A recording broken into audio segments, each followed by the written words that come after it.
अब हम लोग देखते हैं एग्जाम्पल नंबर 8, जिसमें हम लोगों को क्वेश्चन में कहा गया है कि एक पार्टिकल है, वो एक central force F is equal to minus k upon r square, ये सेंट्रल फोर्स है, इसके वजह से ये मूव कर रहा है। तो इस मोशन का इक्वेशन फाइंड आउट करना है हम लोग को लैग्रेंज इक्वेशन का यूज़ करके। और ये एक सेंट्रल फोर्स मतलब होता है कि सेंटर की तरफ लगने वाला फोर्स। मान लो ये सेंटर है और ये पार्टिकल है P मान लो, ठीक है, और वो ये जो फोर्स F है इसे सेंटर की तरफ लग रहा है और ये मूव कर रहा है ऐसे, मान लो किसी सर्कुलर ऑर्बिट में मूव कर रहा है, यानी कोई प्लैनेट है जो कि उस पर समझो ये हो सकता है कोई ग्रेविटेशनल फोर्स हो सकता है जो कि सेंट्रल फोर्स का एग्जाम्पल है, और वो इस फोर्स की वजह से अपना मूवमेंट कुछ इस तरीके से कर रहा है। तो इस पार्टिकल का इक्वेशन ऑफ मोशन हम लोगों को फाइंड करना है। तो लैग्रेंज इक्वेशन यूज़ करना है के लिए हमको लैग्रेंज फंक्शन कैलकुलेट करना पड़ेगा, जो कि होता है kinetic energy minus potential energy.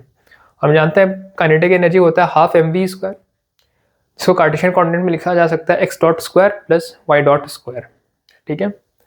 और चूंकि ये एक तरीके का सर्कुलर ऑर्बिट है, तो हम लोगों को कार्टेशियन के बजाय पोलर कोऑर्डिनेट यूज़ करेंगे, यानी r, थीटा यूज़ करेंगे तो ज़्यादा आसानी होगा कैलकुलेशन में बनिस्बत कि x और y कार्टेशियन कोऑर्डिनेट यूज़ करें। तो इसके लिए हम लोग क्या करेंगे, एक्स वाई को कन्वर्ट कर देंगे हम लोग पोलर कोऑर्डिनेट्स में, ठीक है। हम लोग जानते हैं कि x होता है r कोसाइन थीटा और y होता है r साइन थीटा। यहाँ से हम लोग x डॉट कैलकुलेट कर लेंगे और यहाँ से हम लोग y डॉट कैलकुलेट कर लेंगे, और इसके बाद x डॉट का स्क्वायर ले लेंगे और फिर y डॉट का स्क्वायर ले लेंगे, ठीक है, और फिर ये दोनों क्वांटिटी को ऐड कर देंगे। तो हमारे पास जो x डॉट स्क्वायर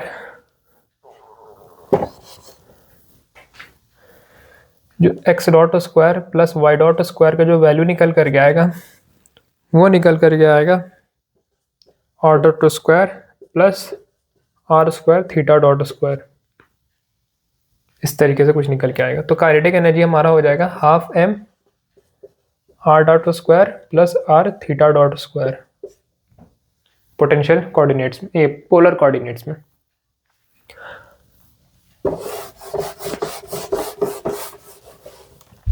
अब अगला स्टेप हमारा है कि पोटेंशियल एनर्जी फाइंड करना, और हम जानते हैं हमारा जो सेंट्रल फोर्स दिया हुआ है वो है F is equal to minus q upon r square.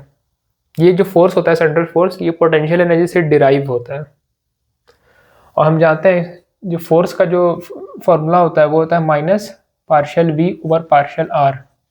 यहाँ से हम लोग v कैलकुलेट कर सकते हैं। कैसे, ये पार्शियल r को इस साइड ले जाएंगे तो पार्शियल v बन जाएगा माइनस f पार्शियल r, और दोनों साइड इंटीग्रेट कर दें अगर तो ये बन जाएगा कुछ इस तरीके से।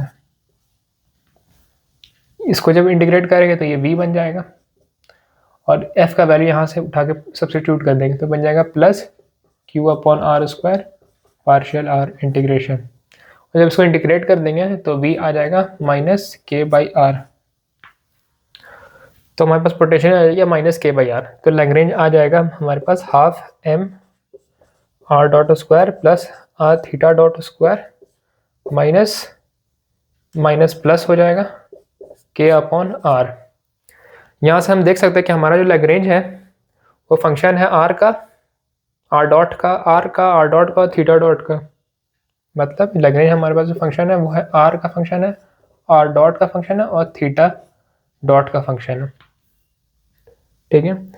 तो यहाँ से हम लोग को देख के पता चलता है हमारा जनरलाइज कोऑर्डिनेट होगा वो होगा एक तो r होगा और एक जनरलाइज कोऑर्डिनेट होगा थीटा। तो ये दो जनरलाइज कोऑर्डिनेट होगा तो दो लैग्रेंज इक्वेशन बन के आएगा, एक r के टर्म्स में और एक थीटा के टर्म्स में,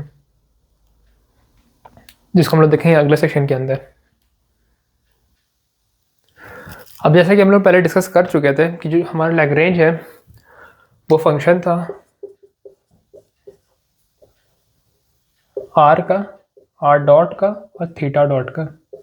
इसका मतलब हमारे पास दो जनरलाइज कोऑर्डिनेट है, एक तो r है और एक थीटा है, एक है r और एक है थीटा। तो इस तरीके से हमारे पास दो लैग्रेंज इक्वेशन निकल करके आएगा।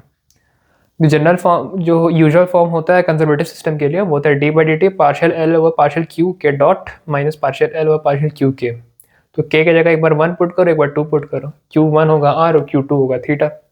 तो रेडियल इक्वेशन आएगा d by D T partial L over partial r dot minus partial L over partial r is equal to 0। और एंगुलर इक्वेशन आएगा जब तुम्हारा जनरलाइज्ड कोऑर्डिनेट थीटा होगा, जो कि होगा d by D T partial L over partial theta dot minus partial L over partial theta is equal to 0। अब अगले हम लोग देखेंगे इसको सॉल्व करके अगले सेक्शन में।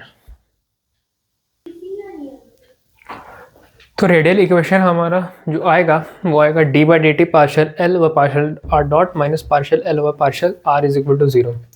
तो सबसे पहले हम लोग क्या करेंगे, partial L over partial r dot का वैल्यू फाइंड आउट करेंगे। तो वो हो जाएगा कुछ इस तरीके से, लैग्रेंज फंक्शन पुट कर दिए, और जब इसको आर डॉट के रेस्पेक्ट में डिफरेंशिएट करेंगे तो ये वाला क्वांटिटी 0 हो जाएगा और ये क्वांटिटी भी 0 हो जाएगा, सिर्फ ये क्वांटिटी का होगा तो ये बचेगा एम आर डॉट।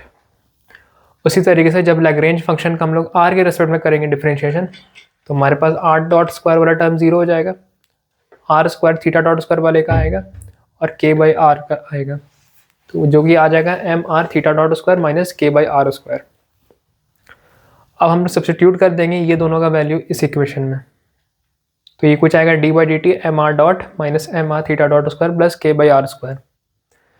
इसको जब डिफरेंशिएट करेंगे तो बन जाएगा m r double dot minus m r theta dot square और के बाई आर स्क्वायर को उस साइड भेज देंगे तो बन जाएगा minus k upon r square, जो कि हमारा फोर्स का इक्वेशन ही दिया हुआ था यही माइनस के बाई आर स्क्वायर। तो वापस हम लोग रिप्लेस कर देंगे इस क्वांटिटी को एफ से, तो ये आ गया हमारा रेडियल इक्वेशन पार्टिकल का। कहानी बताने हैं। तो देखो एंगुलर इक्वेशन जो होगा वो Q2 थीटा के लिए होगा, जो कि ठीक उसी तरह से लैग्रेंज इक्वेशन में जनरलाइज्ड कोऑर्डिनेट की जगह थीटा हम लोग यूज़ करेंगे। तो सबसे पहले हम लोग partial L over partial theta dot calculate करेंगे, जो कि होगा कुछ इस तरीके से, लैग्रेंज फंक्शन का वैल्यू यहाँ पे पुट कर दिए। जब इसको डिफरेंशिएट करेंगे तो ये वाला टर्म और ये वाला टर्म 0 हो जाएगा, सिर्फ ये वाला टर्म का डिफरेंशिएशन होगा, तो वो होगा m r square theta dot. और जब partial L over partial theta का करेंगे तो देख सकते हैं लैग्रेंज में कोई भी थीटा का टर्म नहीं है, तो पार्शियल डेरिवेशन थीटा के रेस्पेक्ट में 0 आएगा। अब हम सब्स्टिट्यूट कर देंगे ये दोनों इस लैग्रेंज इक्वेशन में, तो मेरे पास निकल के आएगा d by D t m r square theta dot is equal to 0। अब किसी भी चीज़ क्वांटिटी का टाइम डेरिवेटिव 0 है, इसका मतलब वो क्वांटिटी कांस्टेंट होना चाहिए, इसका मतलब m r square theta dot constant है, और ये और कुछ नहीं बल्कि एंगुलर मोमेंटम होता है m r square theta dot, जिसको हम लोग एल से दिखाते हैं या एल वेक्टर से दिखाते हैं। तो इससे बहुत इंटरेस्टिंग रिजल्ट हम लोगों को मिलता है कि मान लो कोई भी पार्टिकल है या कोई भी प्लैनेट है, अगर वो सेंट्रल फोर्स फील्ड में अगर वो मूव कर रहा है तो उसका एंगुलर मोमेंटम हमेशा कांस्टेंट होगा, वो चेंज नहीं होगा। यही पॉप आउट हो जाता है लैग्रेंज फॉर्मेलिज्म से। अब लैग्रेंज फॉर्मेलिज्म को यही फ़ायदा है कि एक तो इक्वेशन भी आ गया उसका मोशन का, और एक तो कोई क्वांटिटी अगर कंजर्व्ड है तो ऑटोमेटिकली वो पॉप आउट हो जाएगा लैग्रेंज फॉर्मेलिज्म से, तो वो फाइंड आउट करने की ज़रूरत नहीं है। तुम लैग्रेंज इक्वेशन को सॉल्व करो, कुछ इक्वेशंस होगा मोशन का तो वो इक्वेशन ऑफ मोशन भी पॉप आउट हो जाएगा, और कोई क्वांटिटी अगर कंजर्व्ड होगा जैसे मोमेंटम या एनर्जी तो भी पॉप आउट हो जाएगा, क्योंकि इस केस में एंगुलर मोमेंटम है।